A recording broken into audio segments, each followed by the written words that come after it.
لله رب العالمين الرحمن الرحيم مالك يوم الدين إياك نعبد وإياك نستعين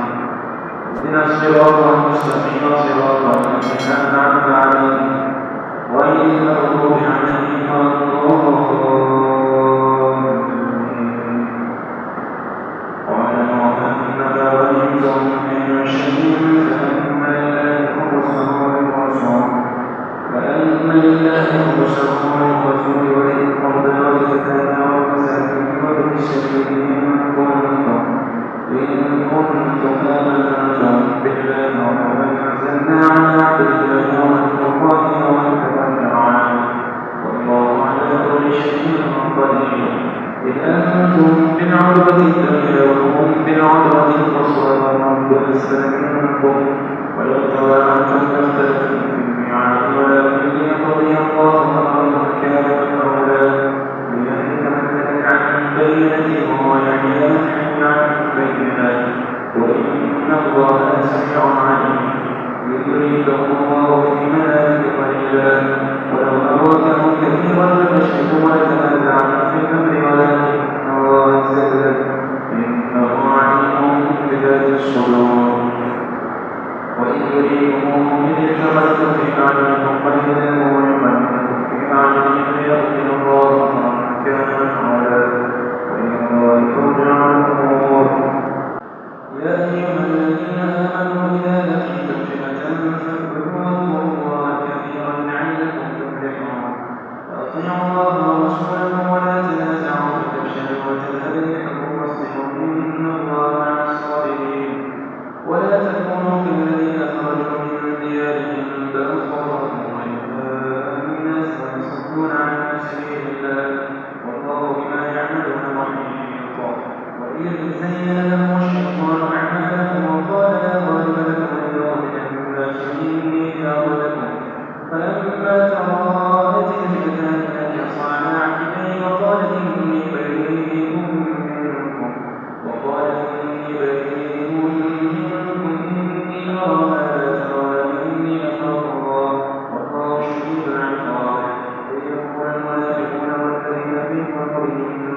مرض هؤلاء دينهم ومن يتوكل على الله فإن الله عزيز حكيم ولم تروا إذ يتوفى الذين كفروا الملائكة يضربون وجوههم وأدبارهم وذوقوا عذاب الحريق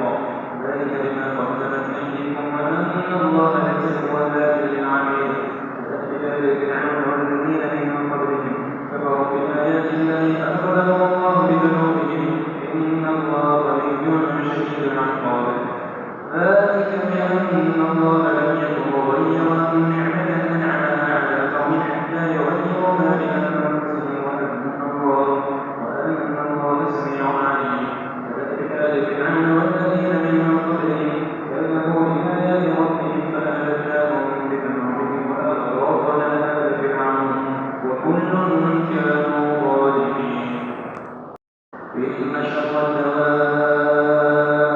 عند الله الذين كفروا فهم لا يؤمنون الذين عاهدت منهم ثم ينقضون عهدهم في كل مرة وهم لا يتقون فإما تثقفنهم في الحرب فشدد بهم خلفهم لعلهم يذكرون وإما تخافن من قوم خيانة فانبذ إليهم على سواء إن الله لا يحب الخائنين ولا يحسبن الذين كفروا سبقوا إنهم ليعجزون وأعدوا لهم ما استطعتم من قوة ومن رباط الخيل تنذرون به عدو الله وعدوهم وآخرين من دونهم لا تعلمهم الله يعلمهم وما تنفقوا من شيء في سبيل الله يوفى إليكم وأنتم لا تظلمون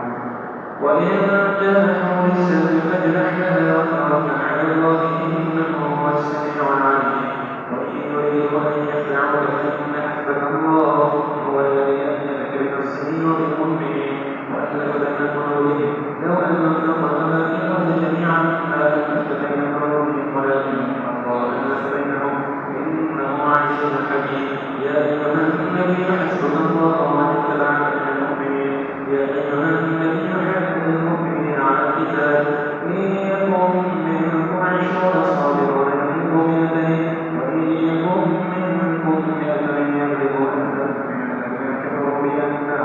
بأنهم قوم لا يفقهون الآن خفف الله عنكم وعن الآن فيكم ضعفا فإن يكن منكم 100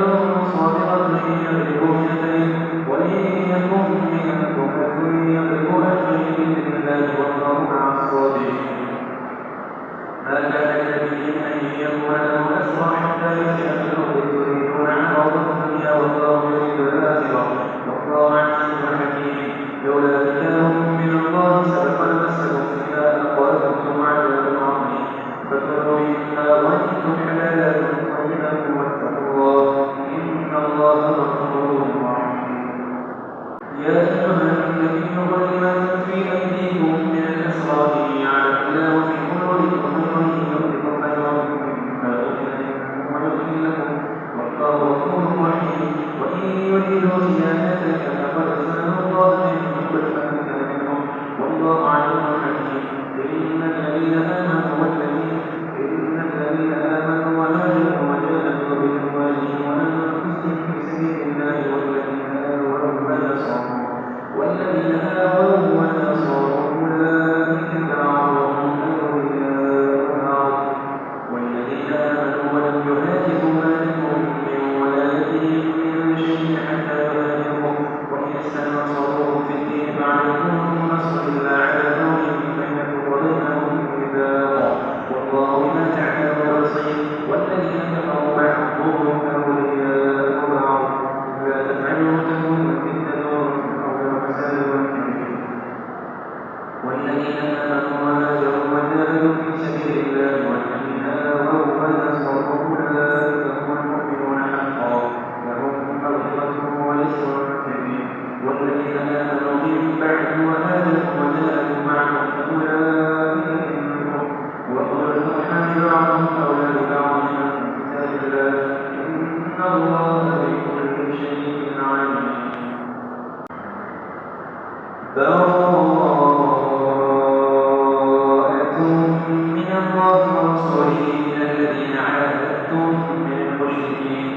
فاسعوا في الأرض أربعة أشهر واعلموا أنكم غير معجز الله وأن الله مخزي الكافرين. وأذان من الله ورسوله إلى الناس يوم الحج أكبر أن الله بريء من المشركين ورسوله فإن تبتم فهو خير لكم وإن توليتم فاعلموا أنكم غير معجز الله وبشر الذين كفروا بعذاب أليم. إلا الذين عاهدتم من المشركين ثم لم ينقصوكم شيئا ولم يظاهروا عليكم أحدا فأتموا إليهم عهدهم إلى مدتهم إن الله يحب المتقين. فإذا سبق الأشهر الحرم فاقتلوا المشركين حيث وجدتموهم وخذوهم واحصروهم واقعدوا لهم كل مرصاد فإن تابوا وأقاموا الصلاة وآتوا الزكاة فخلوا سبيلهم إن الله غفور رحيم. وإن أحد من المشركين استجارك فأجره حتى يسمع كلام الله ثم أبلغه مأمنه ذلك بأنهم قوم لا يعلمون. كيف يكون للمشركين عهد عند الله وعند رسوله إن الذين عاهدتم عند المسجد الحرام فما استقاموا لكم فاستقيموا لهم إن الله يحب المتقين. كيف وإن يظهروا عليكم لا يضروا فيهم إلا ولا يرضونهم بأفواههم وتأبى قلوبهم وأكثرهم فاسقون. اشتروا بآيات الله ثمنا قليلا فصدوا عن سبيله إنهم ساء ما كانوا يعملون. لا يرضون في مؤمن إلا ولا بإثم وأولئك هم المعتدون. فإن تابوا وأقاموا الصلاة وآتوا الزكاة فإخوانهم في الدين ونفصل الآيات لقوم يعلمون. وإن نكثوا أيمانهم من بعد عهدهم وطعنوا في دينهم فقاتلوا أئمة الكفر إنهم لا أيمان لهم لعلهم ينتهون. ألا تقاتلون قوما نكثوا أيمانهم وهموا بإخراج رسولهم بدأوه أول مرة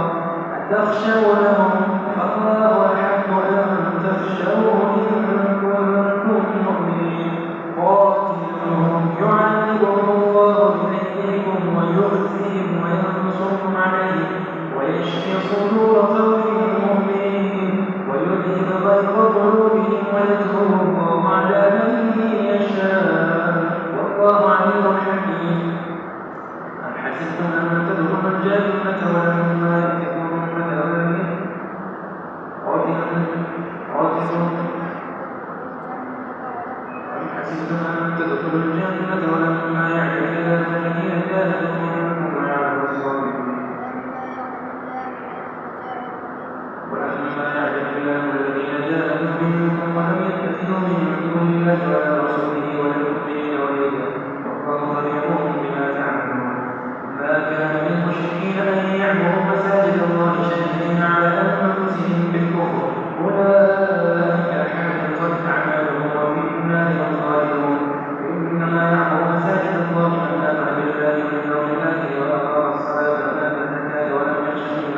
جعلتم سقاية الحاج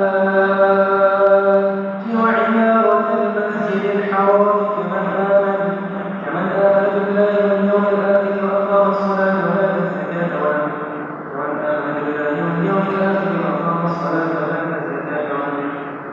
جعلتم سقاية الحاج وعمارة المسجد الحرام كمن آمن بالله واليوم الآخر لا يستوون عند الله ومن آمن بالله واليوم الآخر وجاهد في سبيل الله لا يستوون عند الله والله لا يهدي القوم الظالمين الذين آمنوا وهاجروا وجاهدوا بأموالهم وجاهدوا في سبيل الله بأموالهم وأنفسهم أعظم درجة عند الله وأولئك هم الفائزون يبشرهم ربهم برحمة ورضوان وجنات لهم فيها نعيم مقيم خالدين فيها أبدا إن الله عنده أجر عظيم يا أيها الذين آمنوا لا تتخذوا آباءكم وإخوانكم أولياء إن استحبوا الكفر على الإيمان ومن يتولهم منكم فأولئك هم الظالمون قل إن كان آباؤكم وأبناؤكم وإخوانكم وأزواجكم وعشيرتكم وأموال اقترفتموها وتجارة تخشون كسادها ومساكن ترضونها أحب إليكم من الله ورسوله وجهاد في سبيله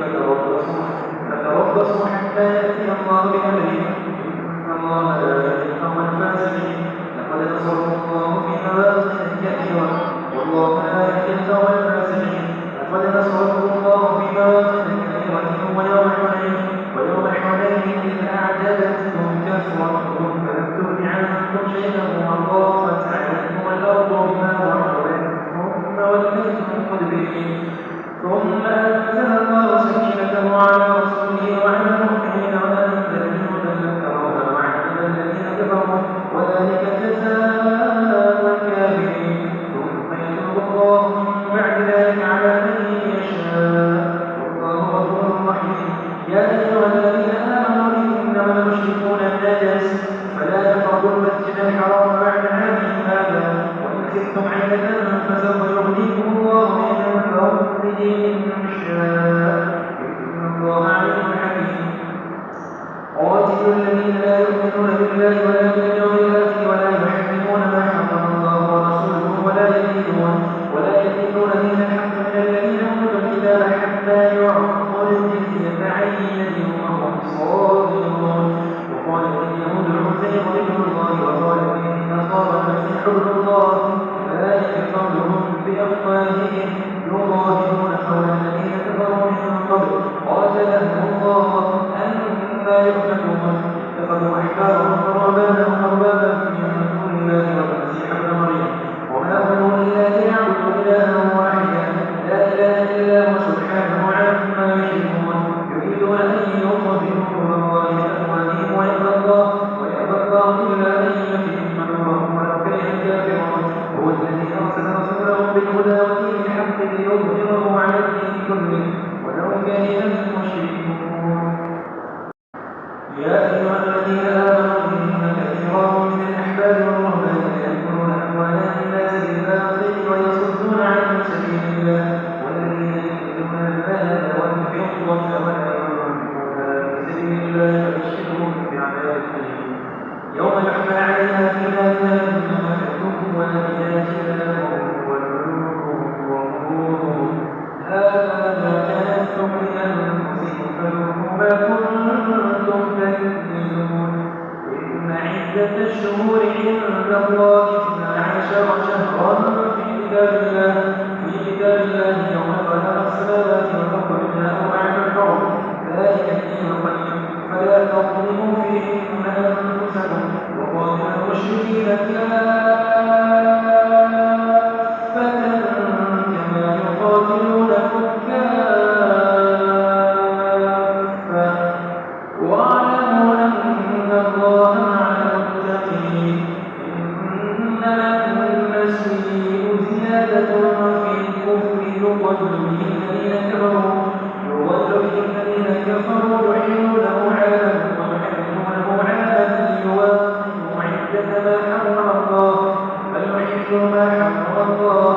زين لهم سوء أعمالهم والله لا يهدي القوم الكافرين. يا أيها الذين آمنوا ما لكم إذا قيل لكم انفروا في سبيل الله اثاقلتم إلى الأرض أرضيتم بالحياة الدنيا من الآخرة فما متاع الحياة الدنيا في الآخرة إلا قليل إلا تنفروا يعذبكم عذابا أليما ويستبدل قوما غيركم ولا تضروه شيئا والله على كل شيء قدير. إلا تنصروه فقد نصره الله إذ أخرجه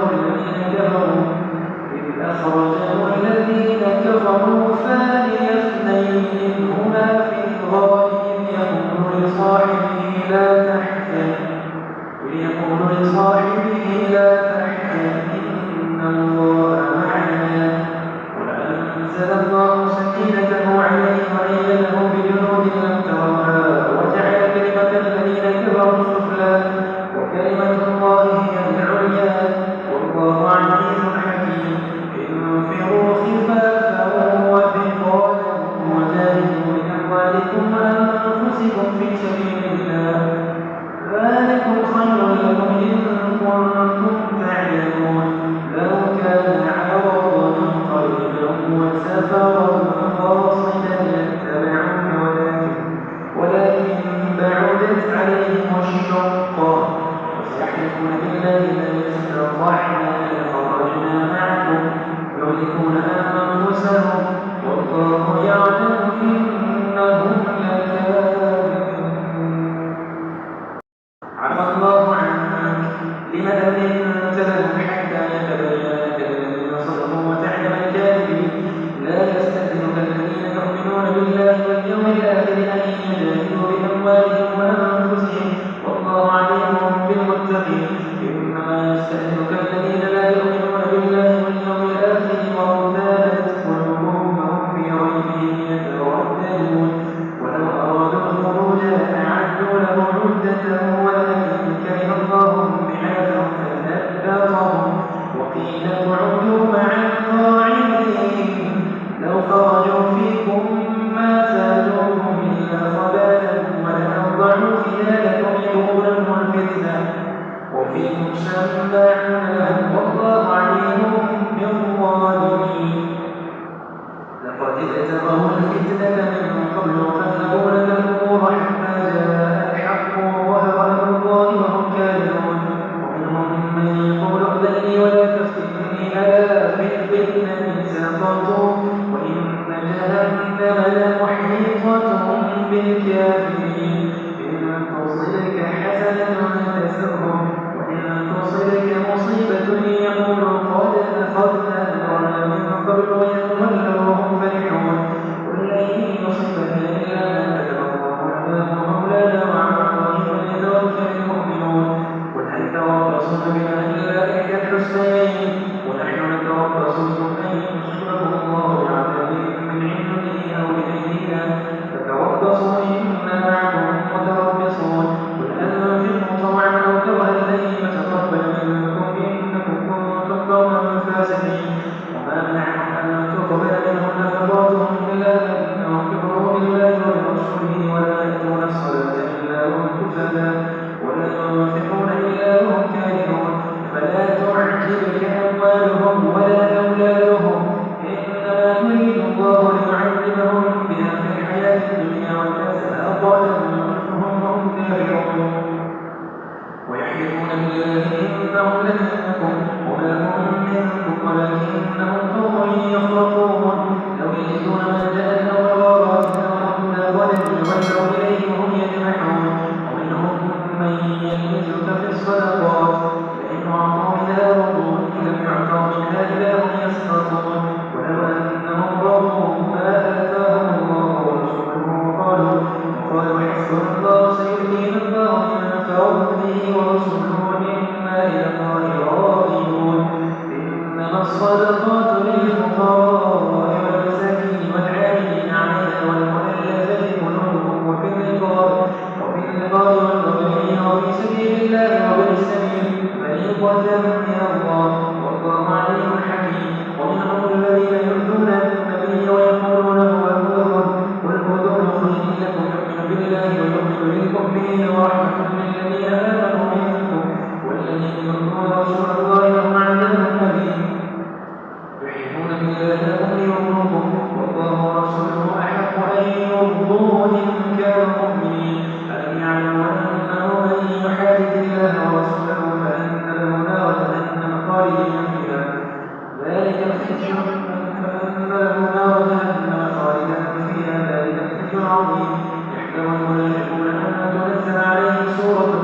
ونبئهم بما في قلوبهم قل استهزئوا إن الله مخرج ما تحذرون ولئن سألتهم ليقولن إنما كنا نخوض ونلعب قل أبالله وآياته ورسوله كنتم تستهزئون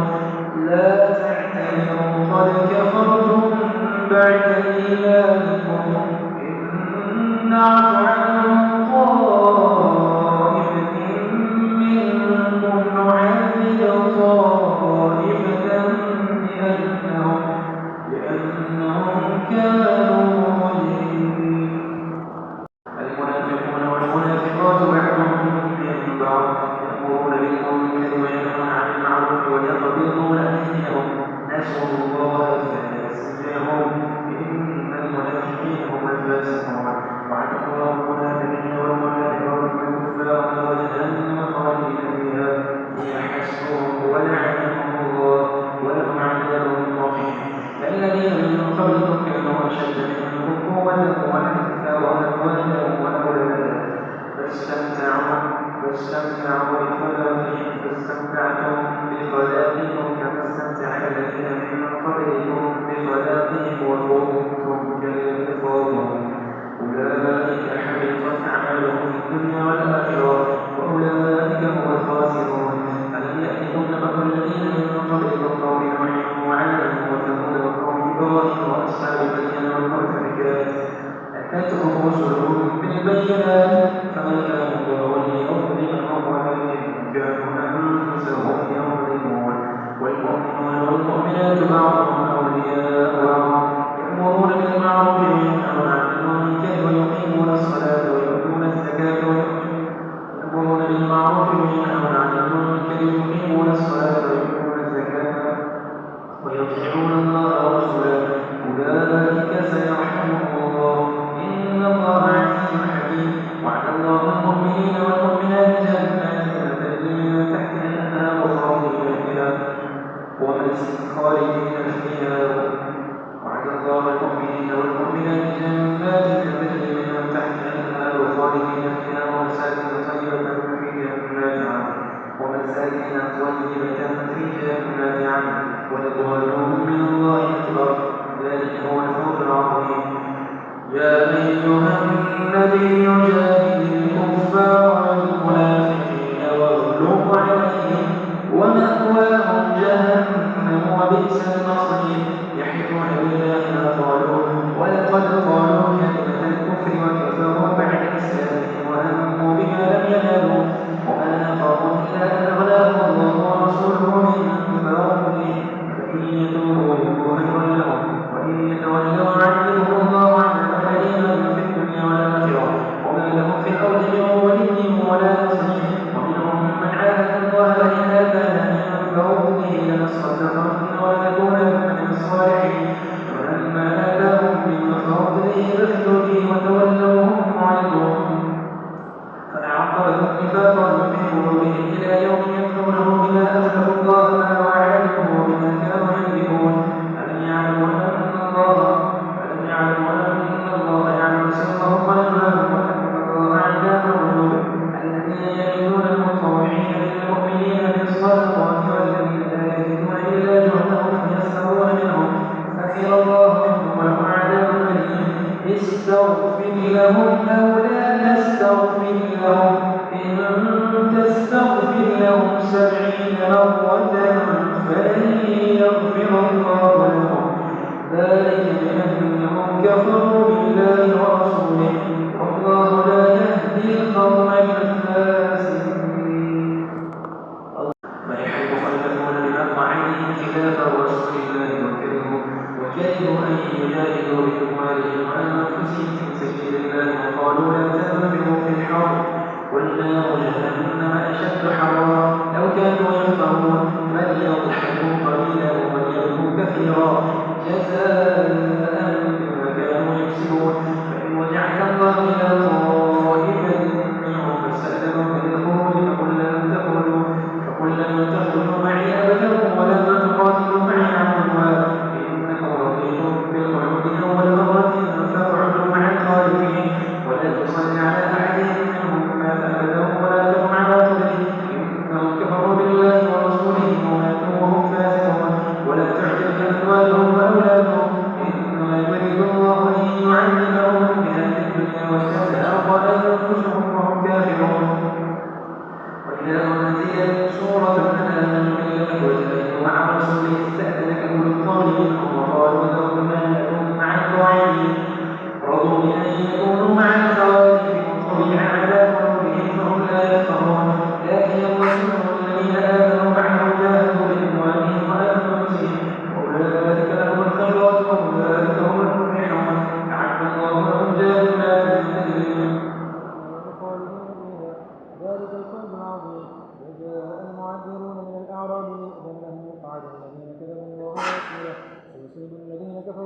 عذاب أليم. ليس على الضعفاء ولا على المرضى ولا على الذين لا يجدون ما ينفقون حرج إذا نصحوا لله ورسوله، ما على المحسنين من سبيل، والله غفور رحيم. ولا على الذين إذا ما أتوك لتحملهم قلت لا أجد ما أحملكم عليه تولوا وأعينهم تفيض من الدمع حزنا ألا يجدوا ما ينفقون. إنما السبيل على الذين يستأذنونك وهم أغنياء رضوا بأن يكونوا مع الخوالف وطبع الله على قلوبهم فهم لا يعلمون. يعتذرون إليكم إذا رجعتم إليهم ولا تعتذروا لن نؤمن لكم قد نبأنا الله من أخباركم وسيرى الله عنكم ورسوله ثم تردون إلى عالم الغيب والشهادة فينبئكم بما كنتم تعملون. سيحلفون بالله لكم إذا انقلبتم إليهم لتعرضوا عنهم فأعرضوا عنهم إنهم رجس ومأواهم جهنم جزاء بما كانوا يكسبون. يحلفون لكم لترضوا عنهم فإن الله لا يرضى عن القوم الفاسقين.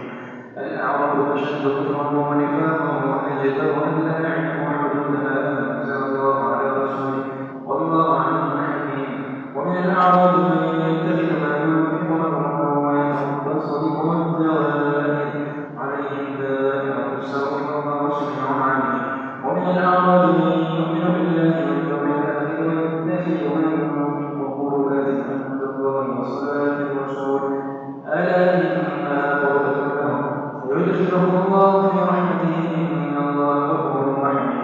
والسابقون الأولون من المهاجرين والأنصار والذين اتبعوهم بإحسان رضي الله عنهم ورضوا عنه وأعد لهم جنات تجري تحتها الأنهار خالدين فيها أبدا ذلك الفوز العظيم. وممن حولكم من الأعراب منافقون ومن أهل المدينة مرضوا على النفاق لا تعلمهم نحن نعلمهم سنعذبهم مرتين ثم يردون إلى العذاب العظيم. وآخرون اعترفوا بذنوبهم خلطوا عملا صالحا وآخر سيئا عسى الله أن يتوب عليهم إن الله غفور رحيم. خذ من أموالهم صدقة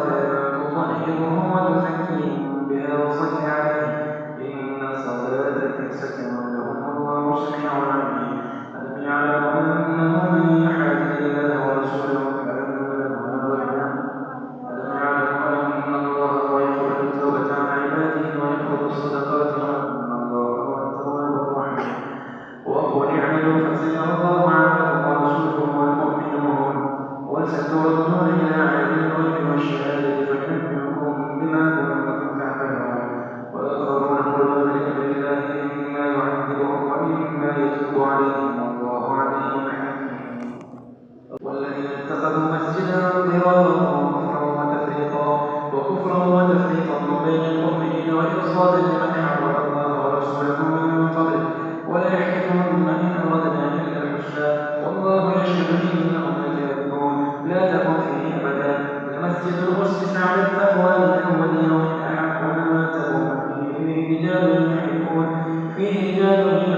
أن يتطهروا والله يحب المطهرين. أفمن أسس بنيانه على تقوى من الله ورضوان خير من أسس بنيانه على شفا جرف هار فانهار به في نار جهنم والله لا يهدي القوم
بعدهم لننظر كيف تعملون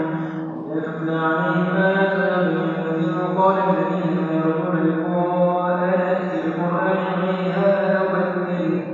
قل ما يكون لي أن أبدله من تلقاء نفسي إن أتبع إلا ما يوحى إلي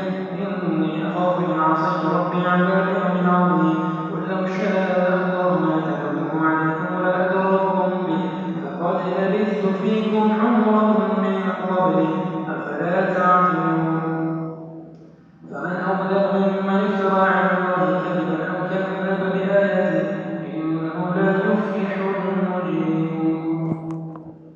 ويعبدون من دون الله ما لا يضرهم ولا ينفعهم ويقولون هؤلاء شفعاؤنا عند الله قل أتنبئون الله بما لا يعلم في السماوات ولا في الأرض سبحانه وتعالى عما يشركون وما كان الناس إلا أمة واحدة فاختلفوا ولولا كلمة سبقت من ربك لقضي بينهم فيما فيه يختلفون ويقولون لولا أنزل عليه آية من ربه فقل إنما الغيب لله فانتظروا إني معكم من المنتظرين وإذا أذقنا الناس رحمة من بعد ضراء مستهم إذا هم مكروا في آياتنا والله أسرع مكرا إن رسلنا يكتبون ما تمكرون هو الذي يسيركم في البر والبحر حتى إذا كنتم في الفلك وجرين بهم بريح طيبة وفرحوا بها جاءتها ريح عاصف وجاءهم الموت من كل مكان وظنوا أنهم أحيط بهم دعوا الله مخلصين له الدين لئن أنجيتنا من هذه لنكونن من الشاكرين فلما أنجاهم إذا هم يبغون في الأرض بغير الحق يا أيها الناس إنما بغيكم على أنفسكم متاع الحياة الدنيا ثم إلينا مرجعكم فننبئكم بما كنتم تعملون إنما مثل الحياة الدنيا كماء أنزلناه من السماء فاختلط به نبات الأرض مما يأكل الناس والأنعام حتى إذا أخذت الأرض زخرفها وزينت وظن أهلها أنهم قادرون عليها أتاها أمرنا ليلا أو نهارا فجعلناها حصيدا كأن لم تغن بالأمس كذلك نفصل الآيات لقوم يتفكرون والله يدعو إلى دار السلام ويهدي من يشاء إلى صراط مستقيم للذين أحسنوا الحسنى زيادة ولا يرهق وجوههم قتر ولا ذلة أولئك أصحاب الجنة هم فيها خالدون والذين كسبوا السيئات جزاء سيئة بمثلها وترهقهم ذلة ما لهم من الله من عاصم كأنما أغشيت وجوههم قطعا من الليل مظلما أولئك أصحاب النار هم فيها خالدون ويوم نحشرهم جميعا ثم نقول للذين أشركوا مكانكم أنتم وشركاؤكم فزينا بينهم وقال شركاؤهم ما كنتم إيانا تعبدون فكفى بالله شهيدا بيننا وبينكم إن كنا عن عبادتكم لغافلين هنالك تبلو كل نفس ما أسلفت وردوا إلى الله